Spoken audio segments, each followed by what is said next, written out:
Alright, we're going to go ahead and keep doing the VOD review. We got the matchup here with BlueBuster, which I actually didn't bring my camera over here. I'm glad he got this shot right here, because this is a nice shot to have. Get in there with BlueBuster. Once again, if you are not already following Ajakin on Twitch, that is where this VOD is coming from, get in there and follow them on Twitch. It's a good time. Mostly Dance Rush content, some other Bamani content, just a generic good time as well. It was really good to be able to play with Blue, because I really wanted to play with Blue. However, I wanted to play casuals with Blue. Due to some strangeness and confusion off of the pads, I was not able to properly prepare for the match against Blue because we didn't actually expect to have Blue. I was prepared against primarily Matthias, but also possibly Twans, right? I had about you know, based on what it looked like the brackets were, I had about maybe 60% in my brain that I was gonna play. They did just change their name. I'll have to look that up and get it in the description. The person that used to be Matthias. And about 30% that I was going to be playing Twans, and, you know, maybe 10% somebody else is going to come up. And then apparently I was misreading the brackets, so I ended up with a much, much more scary player coming out here. So my preparation had led me to believe that nobody I was going to be playing had actually participated in the Challenge Carnival, and therefore wouldn't have the Challenge Carnival charts. So I selected this as, you know, just an annoying thing to sight read, and I'd been practicing it a lot lately. This is actually too... Why am I on his... I don't know why I left his up there. This is two greats. I also have one and a shock arrow. And it turns out that instead of playing somebody that was sight reading it, I ended up playing it against somebody that already had a PFC on it. Which is annoying, but you know, we're there, now we're on the pad. I saw that out of the corner of my eye, and I went, okay, he's already -3. You know, I should be able to time well enough that -3 is going to matter on this, right? My best on this is about 30-ish. It's like 29 and a grade or something, so I went, okay, you have 25. You're definitely ahead, but that's with perfect play. Maybe things go badly, right? I look over here and I'm like, okay, I'm -4, whatever, we're good. I actually didn't realize that Elliot has these boats too. Like, he has like size 13s or some shit. And I wear size 9 shoes, so I figured this was gonna go great. And I can hear, we're doing this, right? You see, I'm going back to the middle every time. I can hear him jumping, and I just automatically assumed it wouldn't go well for him.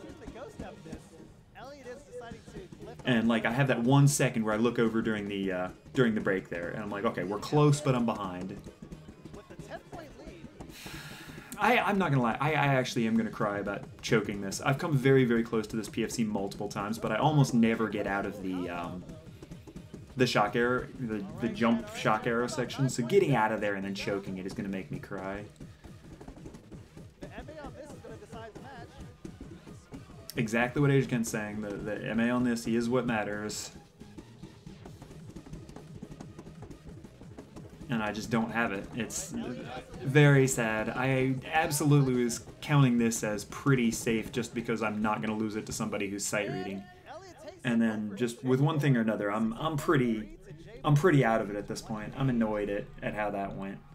And I think at this point I realized that I flagged it, right? I think at this point I realized that I flagged it not in a hard part, which is why I'm having that moment of just like, oh, come on.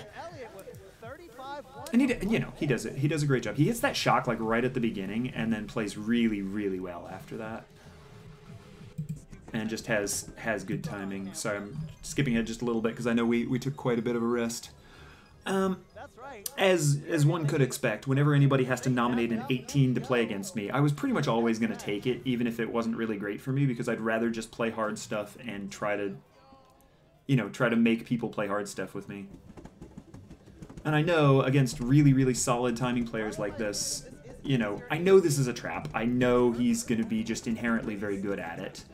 But he didn't go for one of the easy ones, right? There's two 18-0s and a, you know, what I like to call a 17.7. There's the really easy ones where you could choose to play me at Prey, Max 360, or what's that thing called? Air Heroes. So the fact that he picked anything else, I just kind of went, okay, you know, interesting, but maybe not your greatest choice. I felt very, very confident when I got to play, you know, when I got to play him at an 18. I think my best on this before this was like 5 greats or something. It's something like it is a good GFC. I remembered how to turn this part, and I was actually really impressed with myself that I remembered how to turn that, and then I immediately just started picking up greats because I'm sloppy. Yeah, I just grab a whole bunch of greats for no reason. I was playing really well up to there, and then I just forgot how to time. I've always called that the goofy pattern. So he's once again doing the same thing that happened before. He's out-timing me by a lot, but I am better at just comboing everything. I don't miss. I combo everything really well. I throw in the foot switches because I'm me.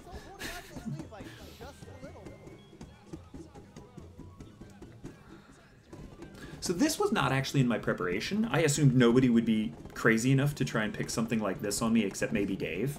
This actually was not in my preparation, and I actually haven't played it in probably 2 years.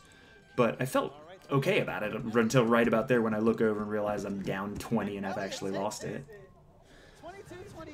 Being the true pump player that I am, of course, I full combo it because I'm me, and of course I do.